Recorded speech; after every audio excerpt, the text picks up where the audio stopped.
এই দেশে যে একটি একবিংশ শতাব্দীর পৃথিবীতে একটা নজিরবিহীন ছাত্র জনতার বিপ্লব হয়েছে, সেই বিপ্লবকে পৃথিবীর সামনে দেখিয়ে দিতে হবে।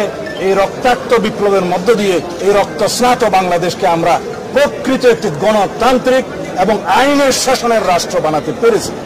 সর্বস্তরের ছাত্র জনতাকে অভিনন্দন জানাই, যারা বুকের তাজা রক্ত দিয়ে বাংলাদেশের দ্বিতীয়বার স্বাধীনতা এনেছে, প্রকৃত স্বাধীনতা এনেছে এবং একটি বিজয় দিবস, বিজয় দিবস এই স্বাধীনতাকে, এই বিজয় দিবসকে আমাদের অর্থবহ করতে হবে।